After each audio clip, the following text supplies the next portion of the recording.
वापस आ चुके हैं हम लोग पीवाईक्यू सीरीज में पार्ट 3 2025 के सवालों के साथ। और जैसा कि आप सभी को पता है कि ये पीवाईक्यू बहुत बहुत इंपॉर्टेंट है, तो पूरे पीवाईक्यू सीरीज को जुड़े रहने के साथ एकदम लास्ट तक वीडियो को जरूर देखें। वीडियो 3 पार्ट में बनाए गए हैं, इन तीनों पार्ट में 30-30 क्वेश्चंस के सेट बनाए गए हैं। जरूर जरूर जरूर से पूरे वीडियो को कंप्लीट करके देखिए ताकि आपको सही क्वेश्चंस, उसके सॉल्यूशंस, डिटेल डिस्क्रिप्शन और उसके साथ साथ किस तरह से आ सकते हैं आने वाले सवाल, इन सब का आंसर जरूर मिल जाए। तो पीवाईक्यू सीरीज हम फिर से शुरू करते हैं। चलो फिर से एक बार देखते हैं क्या क्या क्वेश्चंस आए थे।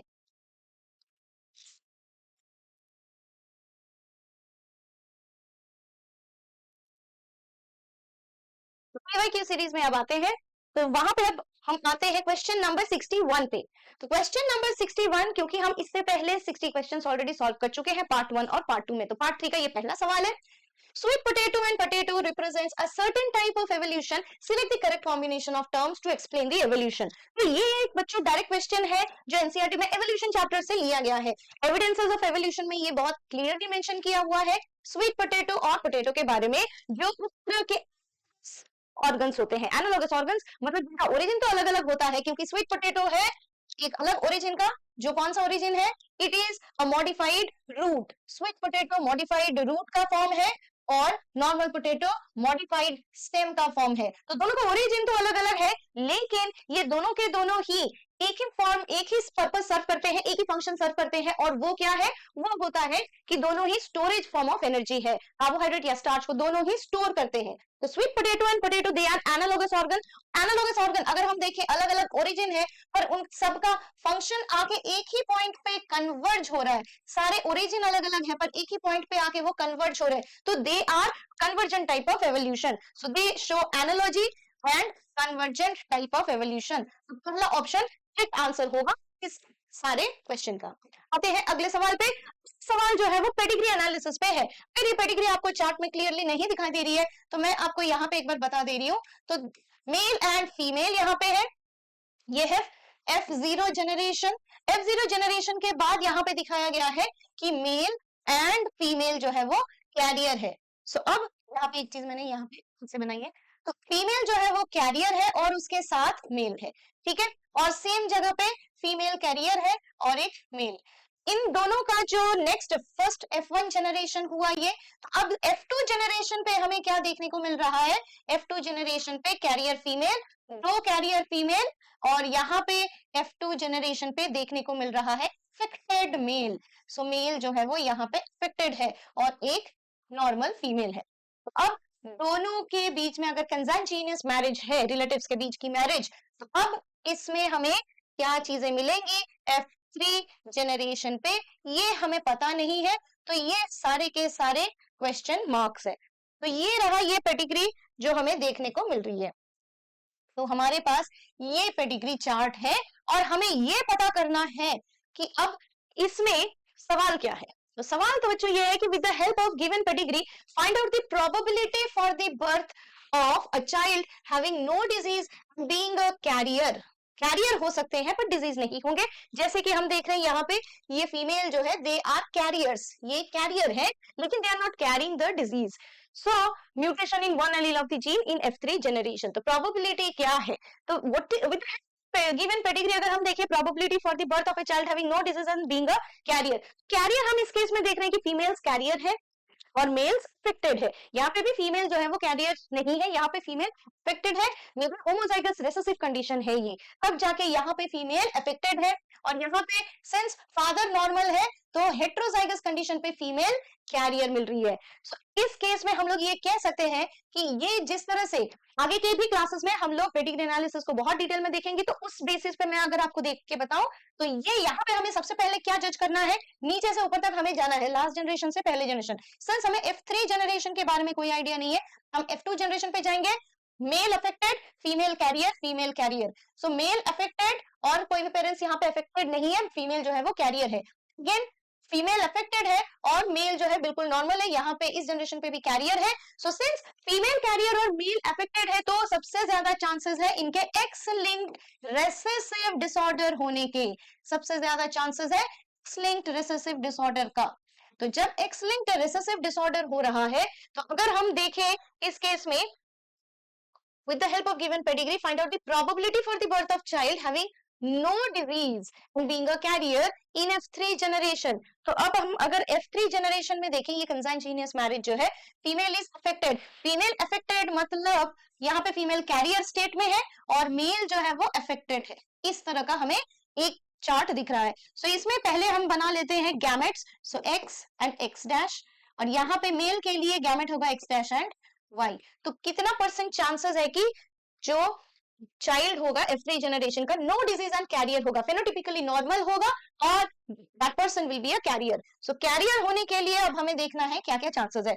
ये एक फीमेल कैरियर बन सकती है, so she can be a career.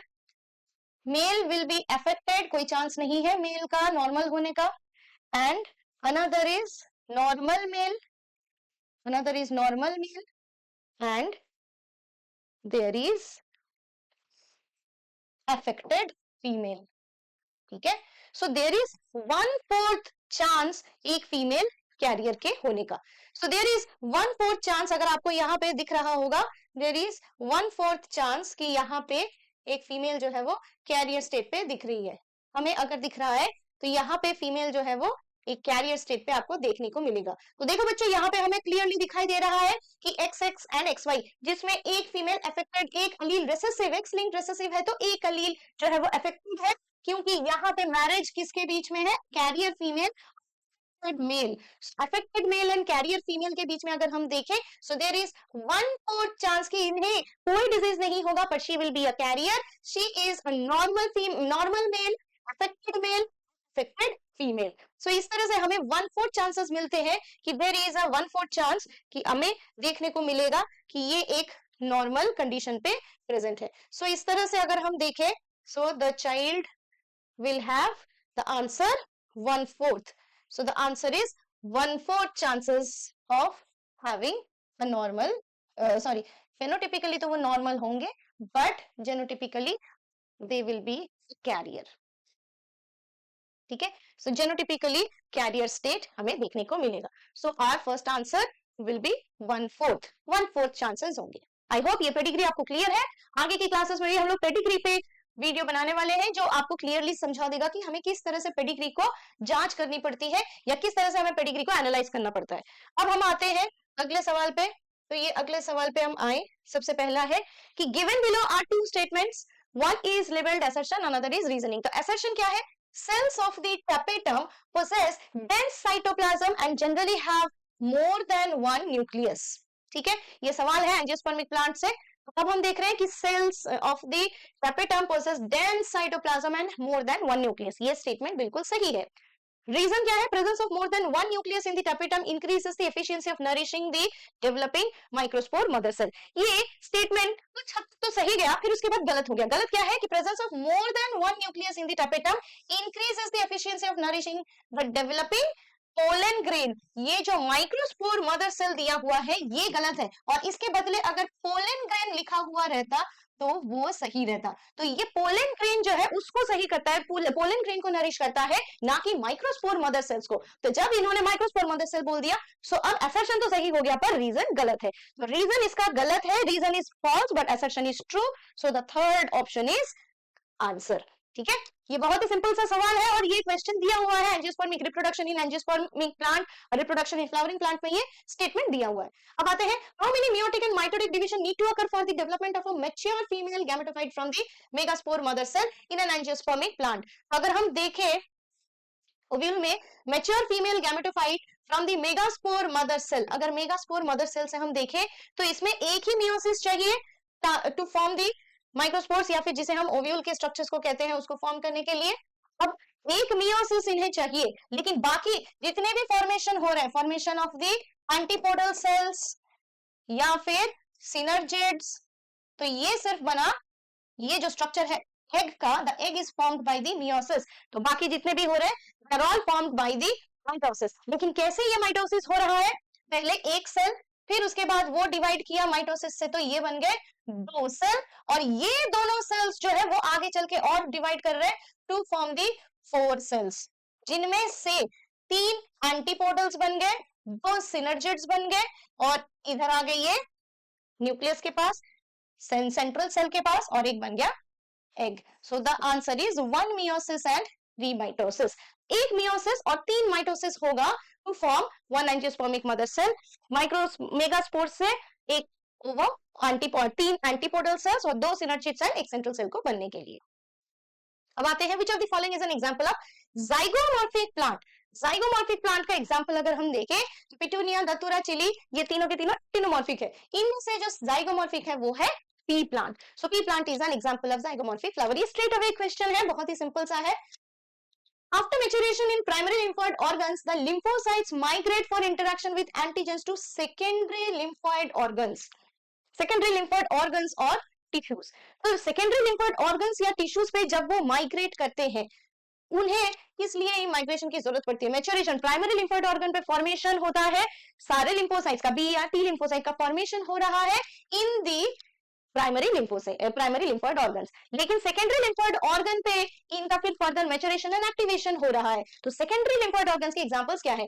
जैसा कि बच्चों हम सब लोग जानते ही हैं, तुम लोग बहुत अच्छे से जानते होगे, थाइमस और बोन मैरो जो है, इन दोनों को हम कहते हैं primary lymphoid organs. So these are the primary lymphoid organs. तो सेकेंडरी लिम्फोइड ऑर्गन्स कौन कौन हुए? Spleen, lymph node, Peyer's patches. Peyer's patches example है म्यूकोसा एसोसिएटेड लिम्फोइड टिश्यू का, जो इंटेस्टाइन में या गैस्ट्रोइंटेस्टाइनल ट्रैक्ट पे हमें देखने को मिलता है। So C, D and E will be the answer. तो उस हिसाब से option number 4 is the correct answer. ठीक है, चलो चलते हैं अगले सवाल पे। ये एक बहुत ही कंट्रोवर्शियल और बहुत ही इंटरेस्टिंग सवाल था 2025 का, जिसको लेके अलग अलग लोगों ने अलग अलग तरह के प्रेडिक्शंस दिए, बट फाइनली जब एनटीए का आंसर की आया तो हमें इसका आंसर बहुत ही अनोखा मिला और उसका एक्सप्लेनेशन भी। तो क्या है ये? सबसे पहले statement 1, fig fruit is a non vegetarian fruit as it has enclosed fig wasps in it. ठीक है, फिग फ्रूट जो है वो नॉन वेजिटेरियन फ्रूट है क्योंकि फिग के जो वैस्प है, जो इसके पॉलिनेटर्स है, वो इनके अंदर प्रेजेंट होते हैं। स्टेटमेंट 2 क्या है? Fig wasp and fig tree exhibit mutual relationship as fig wasp completes its life cycle in fig fruit and fig fruit gets pollinated by the fig wasp. अब ये जो स्टेटमेंट है सुन के तो बड़ा एक झटके में लगता है कि हाँ बिल्कुल सही है, पर क्या क्या चीजें इसमें है। सबसे पहले स्टेटमेंट 1 पे आते हैं। तो statement 1, fig fruit is a non vegetarian fruit. Non vegetarian fruit ये नहीं होता है। ये फ्रूट तो फ्रूट है, ये वेजिटेरियन नॉन वेजिटेरियन नहीं होता है, क्योंकि ये जो फिग होता है, फिग वास्प जो है वो फिग के अंदर जाता तो है, बट पॉलिनेशन, ये कोई एडिबल कंपोनेंट नहीं बन जाता है। एडिबल एलिमेंट फिग का वास्प नहीं होता है। So no, that is not a non vegetarian fruit. It is not considered as a non vegetarian fruit, क्योंकि फिग को हटा के, जैसे एप्पल में कीड़े लग जाए तो कीड़े हटा के एप्पल खाया जाता है, एप्पल को कोई नॉन वेजिटेरियन नहीं बताता है। सिमिलरली अगर फिग में अगर वास्प है तो हम वास्प हटा के फिग को कंसिडर करते हैं as edible part. With the fig wasp present in it, हम लोग इसे कंसिडर नहीं करते हैं फॉर एडिबल। अब आता है कि स्टेटमेंट 1 तो नॉन वेजिटेरियन फ्रूट नहीं है, इट्स अ वेजिटेरियन फ्रूट। दूसरी बात कि fig wasp and fig tree exhibit mutual relationship, ये भी सही है यहां तक। As fig wasp complete its life cycle in fig fruit, क्योंकि ये इसके अंदर अपना लाइफ साइकिल कंप्लीट करते हैं। करेक्ट बात है, वो अपने जो पॉलिनेटिंग एजेंट्स होते हैं वो उनके वेरियस बॉडी पार्ट्स में फिग्स के पास ड्रॉप करते हैं। और फिग क्या करता है कि फिग अपने जितने भी लार्वल स्टेजेस है वो उसको वहां पे रखते हैं, उसे नेक्टर लेते हैं, वो उसे कंसिडर करते हैं, और फिर दूसरे फिग प्लांट के पास जाके जब बैठते हैं, इनके जितने भी पोलन ग्रेन्स है उन पे जाके शेड करते हैं। So that is how fig wasp और फिग प्लांट जो है म्यूचुअल रिलेशनशिप में है। लेकिन fig fruit gets pollinated by fig wasp, तो एक झटके में ये नहीं लग रहा है सही है, बट द क्वेश्चन इज कि ये फिग फ्रूट जो है वो पॉलिनेट नहीं होता है, it is the fig plant, it is the flower which is getting pollinated, ना कि फ्रूट। फ्रूट तो वैसे भी कभी पॉलिनेट होता ही नहीं है, fruit is the result of pollination. इसी वजह से ये स्टेटमेंट 2 भी गलत हुआ। So statement 1 and statement 2 both are incorrect. Statement 1 and statement 2 both are incorrect. So option number 2 यहाँ पे करेक्ट होता है। Option number 2 is the correct answer. ठीक है, ट्रिकी था, इंटरेस्टिंग भी था, लेकिन आंसर तो ऐसे ही था। Now, what is the main function of the spindle fibers during mitosis? बहुत ही सिंपल सा सवाल है। स्पिंडल फाइबर का काम तो सेपरेट दी क्रोमोसोम, क्योंकि ये ना तो सिंथेसाइज करता है न्यू डीएनए को, ना रिपेयर डैमेज, और ना ही सेल ग्रोथ को रेगुलेट करता है। इसका प्राइमरी काम ही होता है कि सेपरेट कर देना क्रोमोसोम्स को। स्पिंडल फाइबर्स आते हैं जिससे क्रोमोसोम्स जो है वो अटैच होते हैं और वो दोनों पोल पे इसको खींचना शुरू करते हैं। So that is the function of the spindle fibres, कि वो सारे क्रोमोसोम्स को सेपरेट करते हैं अपने सिस्टर क्रोमैटिड से। So separation of the chromosomes from their sister chromatids, यही काम होता है स्पिंडल फाइबर का मेनली। अब आते हैं अगले सवाल पे। अगला सवाल क्या है? कि which of the following is the characteristic feature of gymnosperms. Gymnosperms नाम से ही हमें पता चलता है कि they are known as the naked seeded plants. तो नेकेड सीड्स ही इसका सबसे प्राइमरी कैरेक्टरिस्टिक होता है। Seeds are enclosed in fruits, ये गलत है। सीड्स आर एब्सेंट, गलत है। फ्लावर्स फॉर रिप्रोडक्शन, ये भी गलत है। So seeds are naked, naked seeds, इसीलिए नाम पड़ा है जिम्नोस्पर्म। जिम्नो यानी नेकेड, स्पर्म्स यानी seeds. So they are the plants with naked seeds, इसी वजह से इनको जिम्नोस्पर्म्स कहा गया है। बहुत ही सिंपल सा ये सवाल था। ऐसे काफी सारे सिंपल सवाल भी पूछे जाते हैं और थोड़े बहुत ट्रिकी क्वेश्चंस भी पूछते हैं। आते हैं 70 क्वेश्चन पे। Consider the following statements regarding the function of adrenal medullary hormones. It causes pupillary constriction, hyperglycemic hormone, piloerection, and increases strength of heart contraction. तो अब ये पूछने की एड्रेनल मेड्यूलरी हार्मोन जो है कैटेकोलामाइंस, यानी एड्रेनल मेड्यूला से रिलीज होने वाला हार्मोन है कैटेकोलामाइंस, जिसे हम कहते हैं एड्रेनलिन या नॉर एड्रेनलिन।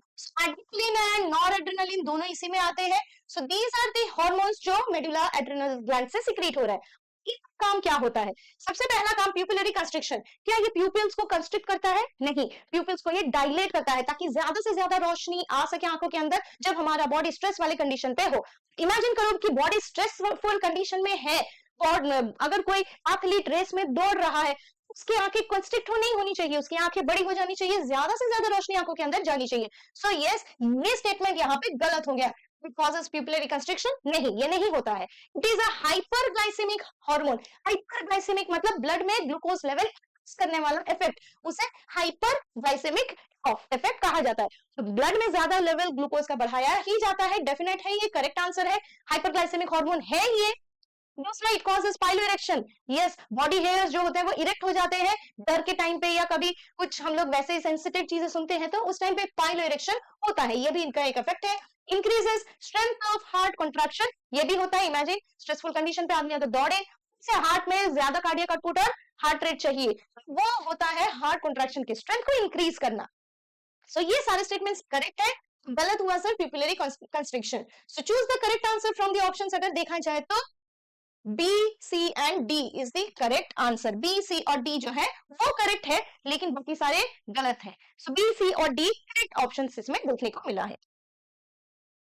आते हैं अगले सवाल पे। Why can't insulin be given orally to diabetic patients? बहुत ही अच्छा सा सवाल है और इसके बारे में डिटेल में डिस्कस भी की गई है। इसके बारे में ये पूछा भी गया है कि किस तरह से डायबिटिक पेशेंट्स के लिए ये जो है इंसुलिन को डायबिटिक के लिए ओरली नहीं दिया जाता है। क्यों नहीं दिया जाता है? Human body will elicit strong immune response, नहीं, ऐसी कोई बात नहीं है। रिस्पांस तो अलग चीज है। It will be digested in gastrointestinal tract. जी हाँ, ये गैस्ट्रोइंटेस्टाइनल ट्रैक्ट के जितने भी एंजाइम्स और हाइड्रोक्लोरिक एसिड है उससे ये डाइजेस्ट हो जाएंगे, वो ब्रेक डाउन हो जाएगा। ये जो इंसुलिन हार्मोन है, पेप्टाइड हार्मोन है, ये ब्रेक डाउन हो जाएगा by the effect of gastrointestinal stomach acidity. Various types of peptidase enzyme stomach से सिक्रीट हो रहे हैं, तो ये पेप्टाइडेज एंजाइम इस पेप्टाइड हार्मोन को ब्रेक डाउन कर देगा। इसी वजह से ये जो है गैस्ट्रोइंटेस्टाइनल ट्रैक्ट पे नहीं दिया जाता है। स्ट्रक्चरल वेरिएशन, वायबिलिटी, ये कोई भी आंसर नहीं है। आंसर है इसका ऑप्शन नंबर 2। आते हैं अगले सवाल पे। अगले सवाल पे जब आते हैं तो सबसे पहले टेरिडोफाइट, ब्रायोफाइट, एंजियोस्पर्म, जिम्नोस्पर्म, इसके अलग अलग एग्जांपल्स इसमें दिए गए हैं जो बहुत ही सिंपल तरीके से बताया गया है। सो टेरिडोफाइट अगर देखा जाए तो pteridophyte is example salvinia, bryophyte, bryophyte polytrichum, angiosperm salvia, gymnosperm ginkgo. उस हिसाब से अगर हम देखें A4, B3, C1 and D2, option number 2 इसका करेक्ट आंसर है। ठीक है, सो ये बहुत ही सिंपल सा सवाल है, प्लांट किंगडम का, सिर्फ एग्जांपल्स के साथ इस सवाल को बनाया गया है। बातें हैं, who proposed that genetic code for amino acid should be made up of 3 nucleotides? Genetic code के बारे में जब हम लोग पढ़े हैं तो हम लोग ये जरूर पढ़े हैं कि किस तरह से जेनेटिक कोड जो होता है वो इंपॉर्टेंट है ट्रिप्लेट कोडोन के साथ, और इन तीन ट्रिप्लेट कोडोन के साथ 64 कोडोन्स को बनाए गए हैं। इन 3 सेट्स के साथ, इस पूरे ट्रिप्लेट कोडोन के साथ पूरे 64 कोडॉन्स बनाए गए हैं, जिससे 20 अमीनो एसिड सीक्वेंसेस बनाए गए हैं। तो ये कौन से साइंटिस्ट ने दिया था जी? जॉर्ज गैमो। जॉर्ज गैमो वो साइंटिस्ट है, ये क्लियरली मेंशन किया हुआ है सीआरटी में। जॉर्ज गैमो इज द साइंटिस्ट जिन्होंने ट्रिप्लेट कोडॉन फर्स्ट टाइम दिया था। अब आते हैं अगले सवाल पे। अगले सवाल पे लिस्ट 1 और 2 को दिया गया है।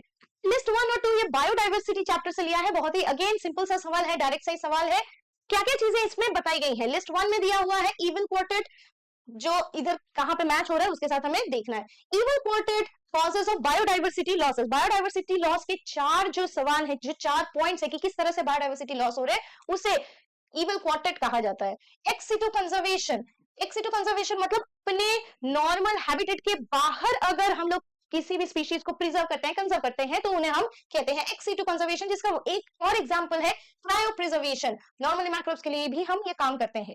Lantana camera, lantana camera alien species invasion का एक सबसे अच्छा एग्जांपल है, जिसकी वजह से जितने भी नॉर्मल हैबिटेट के यहाँ के ऑर्गेनिजम्स थे वो धीरे धीरे कम होते गए, एक्वोटिक ऑर्गेनिजम्स का नंबर भी इसमें कम होते गया। So that is lantana camara. And dodo जो अब एक्सटिंक्ट हो चुका है, वैसा ऑर्गेनिज्म जो अब एक्सटिंक्ट हो चुका है। so, इस हिसाब से अगर हम देखें तो आंसर होगा A3D4 B1 C2, तो ऑप्शन नंबर सेकंड ऑप्शन इसमें हमें सही दिख रहा है। बहुत सिंपल सा ही था ये बायोडाइवर्सिटी का। आते हैं अगले सवाल पे। अगले सवाल पे अगर हम देखें, which of the following hormones released from the pituitary is actually synthesized in the hypothalamus, जो hypothalamus में synthesize तो हुआ है, hypothalamus से release नहीं हुआ है, hypothalamus से secrete नहीं हुआ है। So which of the following hormones released from the pituitary actually synthesized in the hypothalamus, hypothalamus में कौन सा secrete हुआ है? सो हाइपोथैलेमस में सिक्रीट होने वाला या हाइपोथैलेमस में बनने वाला हार्मोन एडीएच है, जो वहां से निकल के फिर एंटीरियर या पोस्टीरियर पिट्यूटरी पे आते हैं। एडीएच पोस्टीरियर पिट्यूटरी पे आता है, पोस्टीरियर पिट्यूटरी से सिक्रीट होता है। सो ये बनता नहीं है पोस्टीरियर पिट्यूटरी ग्लैंड पे, ये बनता तो हाइपोथैलेमस में है। सो इसी वजह से ये आंसर होगा। क्वेश्चन नंबर 76 पे आते हैं। Now coming to the question number 76, जिसमें role of the water vascular system in echinoderms दिया गया है। अगेन एक डायरेक्ट क्वेश्चन एनिमल किंगडम से है, फाइलम इकाइनोडर्माटा का, कि वाटरवास्कुलर सिस्टम, एम्ब्यूलैक्रल सिस्टम के नाम से भी इसे हम जानते हैं। ये वाटरवास्कुलर सिस्टम का फंक्शन क्या है? So the water vascular system respiration and locomotion में हेल्प करते हैं और उसके साथ साथ capture and transport of food. So इसका आंसर ए और सी होना चाहिए। अगेन ऑप्शन नंबर 2 इसका करेक्ट आंसर है, A and C. Which of the following type of immunity is present at the time of birth and is a non-specific type of defense in the human body? Non-specific और specific defense, non-specific वो होता है जिसमें antigen को या किसी भी pathogen को, कोई भी इंफेक्शन अगर बॉडी के अंदर आता है तो वो स्पेसिफिकली उसे टारगेट नहीं करता है, वो सबके लिए बराबर एक जैसा रिस्पॉन्स क्रिएट करता है। For example IgA secretion from body fluids, body fluid जैसे कि सलाइवा, टीयर या म्यूकस सिक्रीशंस में IgA जो प्रेजेंट है वो हर पैथोजन के लिए एक समान काम करता है, किसी के लिए स्पेसिफिक नहीं है। लेकिन हमारे बॉडी में IgM जो प्रोड्यूस हो रहा है, वो IgM antibody as a result of the acquired immune response जो प्रोड्यूस हो रहा है, वो बहुत स्पेसिफिक होता है हर टारगेट के लिए, हर एंटीजन के लिए, हर पैथोजन के लिए। हर एक बैक्टीरिया का स्ट्रेन, वायरस का स्ट्रेन, सबके लिए वो बहुत स्पेसिफिक होता है। और यही प्राइम डिफरेंस है इनेट और एक्वायर्ड इम्यूनिटी के बीच में। अगर हम देखें which of the following is non-specific and is present from the time of birth, from the time of birth, innate immunity present होता है जो बिल्कुल ही एब्सोल्युटली नॉन स्पेसिफिक होता है, वो बैक्टीरिया, वायरस, फंगस सबके लिए एक जैसा ही इम्यून रिस्पांस बनाता है। In bryophytes the gemmae help in which one of the following, gemma भी कहा जाता है, जम्मा भी कहा जाता है। सो ये जम्यूल्स या गेम्मा जो होते हैं ये किस चीज से बनते हैं, क्या होता है? इन्हें हम इंटरनल बर्ड्स भी कहते हैं। और बर्ड्स बडिंग का अगर हम बात करें तो बडिंग किस चीज में आता है? It is a method of asexual reproduction. So ये एक एसेक्सुअल रिप्रोडक्शन का मेथड है। गेम्मा एक तरह से हम इन्हें इंटरनल बर्ड्स भी कहते हैं। इंटरनल बर्ड्स का दूसरा नाम है गेम्मा। सो बडिंग इज द मेथड, और जब बडिंग मेथड आता है मतलब एक आउटग्रोथ फॉर्म होता है, इंटरनली एक आउटग्रोथ फॉर्म होता है और वो धीरे धीरे बॉडी से सेपरेट होता है। तो ये जो आउटग्रोथ फॉर्मेशन हो रहा है ये एसेक्सुअल रिप्रोडक्शन का ही एक हिस्सा होता है।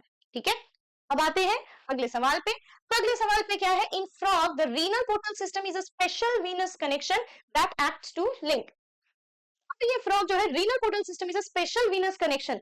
फ्रॉग में ये रीनल पोर्टल सिस्टम देखने को मिलता है। हेपेटिक और रीनल दो ही पोर्टल सिस्टम है। ह्यूमंस में हेपेटिक पोर्टल सिस्टम और हाइपोफाइसियल पोर्टल सिस्टम है, और फ्रॉग में हेपेटिक और रीनल पोर्टल सिस्टम होता है। रीनल पोर्टल सिस्टम मतलब क्या होता है कि ये किडनी में लेके जाते हैं, lower part of the body से अलग अलग जगह से ब्लड को, डीऑक्सीजनेटेड ब्लड को इकट्ठा करके ये लेके जाते हैं किडनीज पे, जहां पे उनका फर्दर रीअब्जॉर्प्शन होता है न्यूट्रिएंट्स का, और फिर वो उसे भेजते हैं rest of the body parts में। सो ये किडनी और lower part of the body के लिए प्रेजेंट होता है। Given below are two statements statement 1, in ecosystem there is unidirectional flow of energy of from the producer to consumers. बिल्कुल सही बात है कि यूनिडायरेक्शनल फ्लो ऑफ एनर्जी है, सन से लेते हैं, फिर सन इज द प्राइमरी सोर्स, फिर वहां से प्राइमरी प्रोड्यूसर, सेकेंडरी प्रोड्यूसर, इस तरह से वो आगे फ्लो होता है। उल्टे डायरेक्शन पे तो ये नहीं जाता है। ऐसा तो नहीं होता है कि प्लांट से हम एनर्जी भेज रहे हैं सन को तो उस डायरेक्शन पे नहीं जा रहा है। देयर इज ऑलवेज यूनिडायरेक्शनल, मतलब एक ही डायरेक्शन में हम सिर्फ एनर्जी लेते हैं। क्या हम प्लांट को एनर्जी दे सकते हैं? क्या प्लांट हमें खाएगा? नहीं। तो एनर्जी का फ्लो यूनिडायरेक्शनल है, सो इसीलिए ये स्टेटमेंट करेक्ट है। Statement 2, ecosystems are exempted from second law of thermodynamics. Second law of thermodynamics बेटा तुम लोग पढ़ रहे होगे अभी फिजिक्स में, केमिस्ट्री में भी कुछ पार्ट में इसका यूज होता है। तो ये एक रैंडमनेस को लेके बात होती है कि रैंडमनेस जो है उसको मेंटेन किया जाता है by continuous flow of energy. Continuous flow of energy रहती है, it is not exempted, it is not exempted from the second law of thermodynamics। Energy flow जब हो रही है from the universe, from the sun to us, और फिर primary producer, फिर trophic levels, एक से दूसरे ट्रॉपिक लेवल पे, तो ये जो फ्लो ऑफ एनर्जी है ये भी सेकेंड लॉ ऑफ थर्मोडायनामिक्स को फॉलो कर रही है। So nothing is exempted in this universe, अगर हम देखें so nothing is exempted from the second law of thermodynamics. So both the statement 1 and 2 are correct, दोनों स्टेटमेंट इसमें करेक्ट है। सो अब आते हैं अगले सवाल पे। नाउ अगले सवाल पे, which of the following statements about rubisco is true. Rubisco जैसा ये एंजाइम हम जानते हैं, rubisco is one of the most commonly used और most commonly present protein in the plant kingdom और इन द लिविंग वर्ल्ड हम बोल सकते हैं। Ribulose bisphosphate carboxylase and oxygenase, ये है ये enzyme that is ribulose bisphosphate. जब हम ये नाम ही बोल रहे हैं तो हमें इसका आधा काम तो वैसे भी पता चल गया, राइबोलोज bisphosphate carboxylase and oxygenase, carboxylase oxygenase. तो ये कार्बोक्सिलेशन रिएक्शन को भी कंप्लीट कर रहा है। सो कार्बोक्सिलेज एंड ऑक्सीजनेज, इसका अब काम क्या है? It कैटलाइजेस the carboxylation of RuBP। इसके नाम से ही पता चल रहा है ये active only in the dark, ये भी सही नहीं है। It higher affinity for oxygen than carbon dioxide, ये नहीं है क्योंकि कार्बन डाइऑक्साइड के लिए ज्यादा है ये। And it is an enzyme involved in the photolysis of water. So इन चारों में से जो सही आंसर सबसे सही है वो है कि it is involved in the carboxylation of RuBP, राइबोलोज bisphosphate. राइबोलोज bisphosphate के कार्बोक्सिलेशन में ये एंजाइम यूज होता है। तो ये रहा इसका आंसर जो फोटोसिंथेसिस पार्ट से लिया गया है। बहुत ही सिंपल तरीके से ये सवाल पूछा गया है। Which of the following enzymes are not essential for gene cloning? Gene cloning के लिए इसमें से कौन सा एंजाइम जरूरी नहीं है? अगर हम देखें इसमें से रेस्ट्रिक्शन एंजाइम्स बिल्कुल जरूरी है। डीएनए लाइगेज से ही तो सारी डीएनएज और सारे न्यूक्लियोटाइड बेसिस को जोड़ा जाता है। डीएनए म्यूटेज हम कहीं यूज करते हुए नहीं देखे हैं, डीएनए रिकॉम्बिनेज भी नहीं देखे हैं। डीएनए पॉलीमरेज हाँ ये भी यूज होता है क्योंकि पीसीआर वगैरह में डीएनए पॉलीमरेज से ही बहुत सारे मल्टीपल कॉपीज ऑफ डीएनए बनाए जाते हैं। तो ये ए, बी और ई जो है वो यूज होता है। करेक्ट आंसर है कि कौन सा एसेंशियल नहीं है, तो एसेंशियल नहीं है सी और डी। सी और डी का रिकॉम्बिनेंट डीएनए टेक्नोलॉजी या जीन क्लोनिंग में एज सच कोई डायरेक्ट रोल नहीं मिलता है। आते हैं अगले सवाल पे।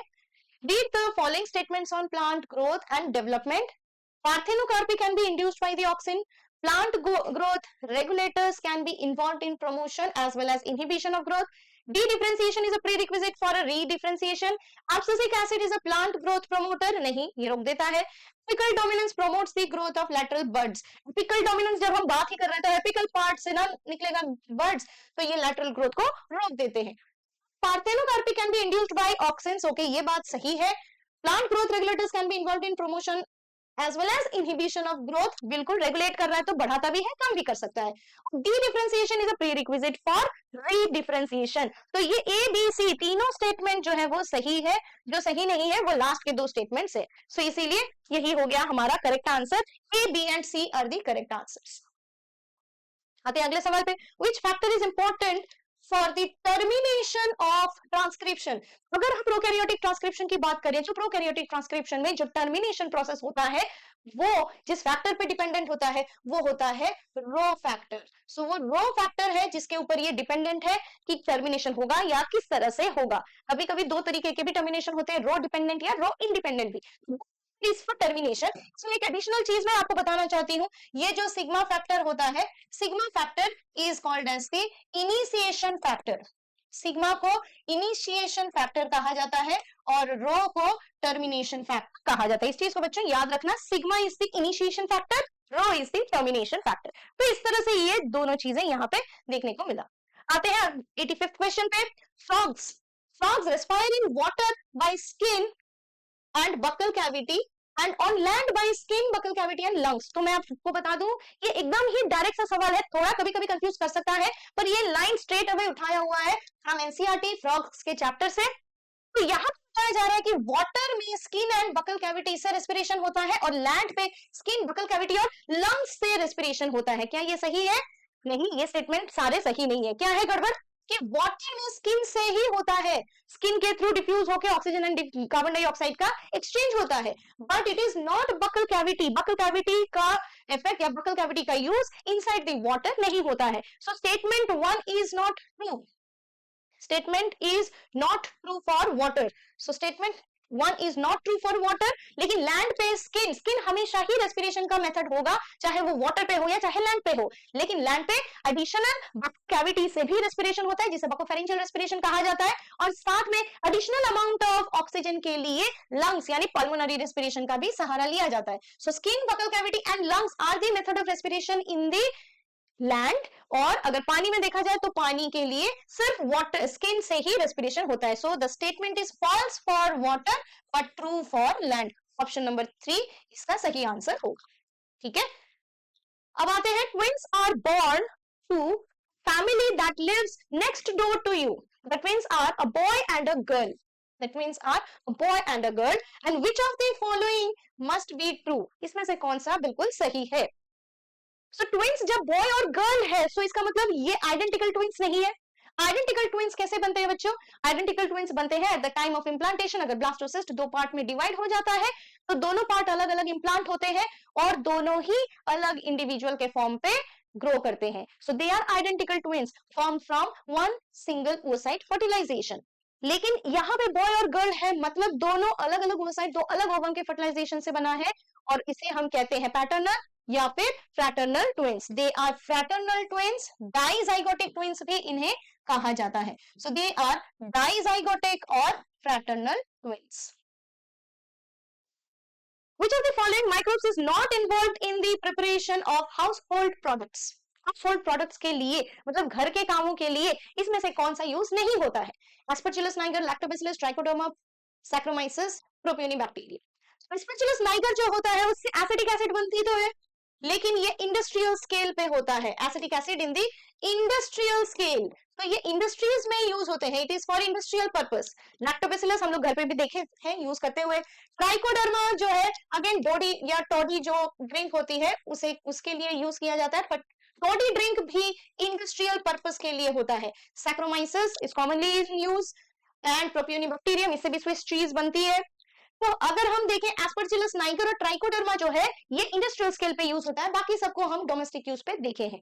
सो ए एंड सी जो होता है इन्हें हमने नहीं देखा है डोमेस्टिक यूज पे। So not involve in the preparation of house hold products. आते हैं क्वेश्चन नंबर 88 पे, बहुत ही सिंपल सा है, matrix matching. Progesterone, relaxin, MSH and catecholamines. अगर प्रोजेस्टेरॉन देखा जाए तो सबसे ज्यादा सिक्रीट होने वाला ये हमें बहुत क्लियरली पता है, corpus luteum secretes the progesterone. Relaxin हम मानते हैं कि सिर्फ ओवरी से, ऑल्दो यहाँ पे भी अगर हम देखें तो हमने देखा है कि कॉर्पस लुटियम से भी सिक्रीट होता है, पर हमारे लिए अभी वो पर्पस नहीं है, क्योंकि जो स्टेटमेंट एनसीईआरटी में मेंशन है उसके हिसाब से relaxin is secreted only from ovary, उतना हमारा काफी है। Melanocyte, stimulating hormone from pars intermedia, catecholamines, adrenal medulla. उस हिसाब से अगर हम देखें तो आंसर होगा A4, B2, C1, D3। Option number 1 will be the correct answer. ठीक है, क्वेश्चन नंबर 89 पे आते हैं। आप थोड़ा सा पढ़ लीजिए इस क्वेश्चन को।